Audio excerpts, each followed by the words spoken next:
Okay, so hey guys, yes, I'm in my bonnet. And I hardly ever come on camera. If I don't know if I have come on camera with my bonnet before, but I'm just gonna come on and be myself. It's been a while since I've been on YouTube. Hey everybody, I hope that everybody's doing okay. The last time I spoke to you guys, I was talking about friendship, I believe, but the video before that, I was talking about my mother. I did finally go see my mother. Thank God she's out of the hospital. She overcame the illness that she had. She was in the hospital for 43 days. And she went through a tremendous trial. And so I had been spending some time in New Mexico with my mother. God came through for me to be able to go see her. On the day that I went to go see her, she got out of the hospital and she's doing good, y'all. Your prayers worked. She's recovering every day. She's getting better. At a time that we thought that we were going to lose my mother. We thought that she wasn't going to be here anymore, but she's here. She's alive. She's well. She's moving. I mean, gosh, I just hope that she tells her testimony to everybody because she went through such a traumatic experience that she shouldn't be here today. But that's the update on my mother. My mother's doing good. I'm so sorry that I haven't been on YouTube for, I think it's been about 3 weeks now. It's been rough, y'all. It's been rough. But today gosh, whenever I wanted to come back to YouTube, I wanted to come back with a bang. I wanted to come back being myself. I wanted to come back, just doing as God has called me to do. And you guys know that from the very beginning when I started my YouTube channel, I have always admitted that I do not want to, I did not see ministry or being on YouTube or doing any of these things that I've been called to do at all in my life. And so many times have I tried to run from it. So many times have I tried to shy from it. Have I tried to look at a different path for my life on it. And it's just, God won't allow it. And so when I went to New Mexico, I talked to my sister and we both had a very long conversation about this. I used to be a huge crier. Before I came to Christ, I cried about everything. And mostly to be manipulative, to get my way, or just because, I just didn't have Christ with me like I do now.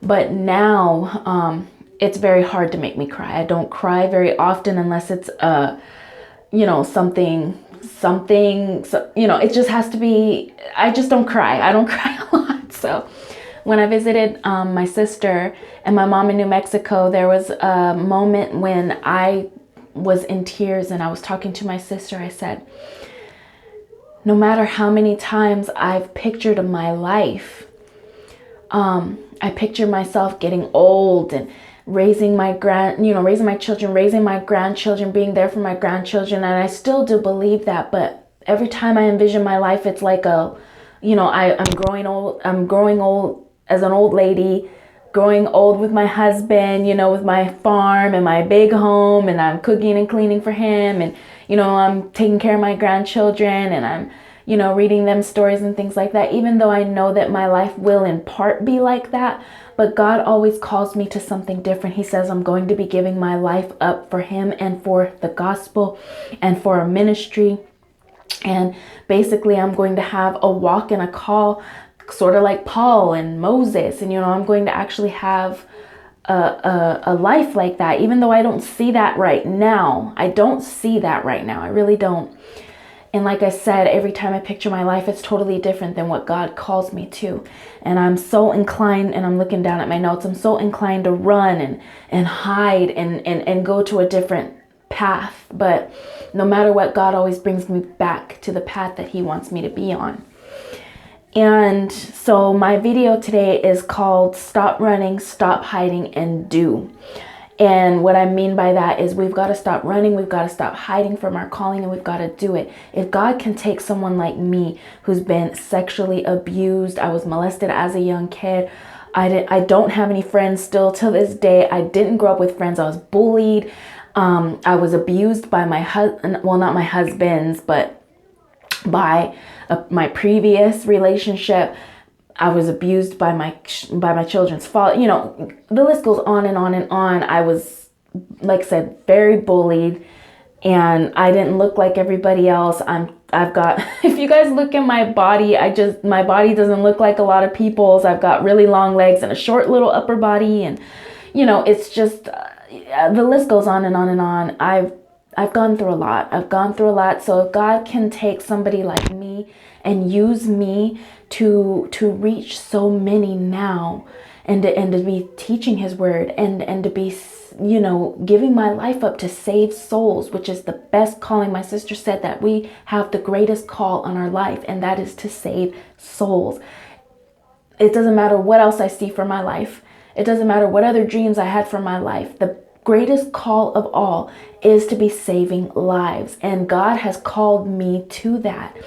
And so no matter how much I try to run, no matter who I was before, God has called me. He's using me, and he can do the same thing for you, is what I'm trying to say. So we need to stop running, and we need to stop hiding, because this is the wrong time to be doing that. God is calling his children now to rise up and step up and do what we are meant to do in him, through him, by him, And so when I was talking to my sister, all of this just flowed out of me. I was like, this is not the life that I chose. But she said, you're in the greatest calling of all. And that stuck with me, that stuck with me, that stuck with me, that stuck with me. Because often I say, why me, God? Why me? Why do you want me to do this? I don't feel like I'm equipped for it. I don't know why you've put this fire inside of me. Why me? But that's not what I need to be asking, because why not me? Why not you? Why not anybody that's called to do the greatest thing ever? Why not us? Why not us? We've been given the greatest gift that we could ever be given, ever, ever, ever, ever, ever, ever. And you guys, stop running away from it. We've got to stop running away from. I'm looking at my notes. So, like I said, I'm nobody. I mean, in this world, in society, I'm probably the poorest family you could think of. I'm probably not the prettiest thing in the world like society is. I don't have a pretty fancy Facebook. I don't travel a lot.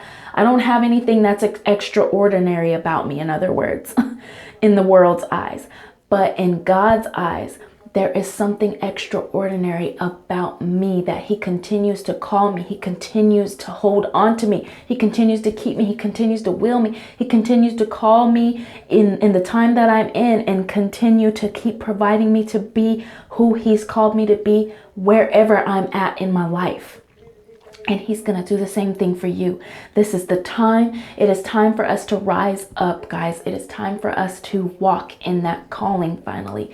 It's time. It is time. It is time. It is time. So my message is, whatever you've got to do, continue to pray, continue to press, continue to read that word. Get in that word when nobody else is. If somebody's telling you to go this way and God is telling you to go that way, you make sure you go that way. And it doesn't matter what other people think about you. It doesn't matter what other people say about you.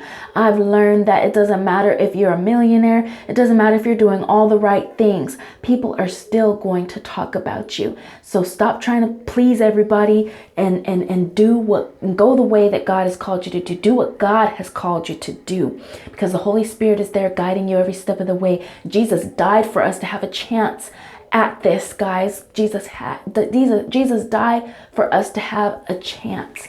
And so I can't think of anything in this world that is more important than being with God, to getting to heaven, to be with him forever, to get to eternity. There is nothing more important.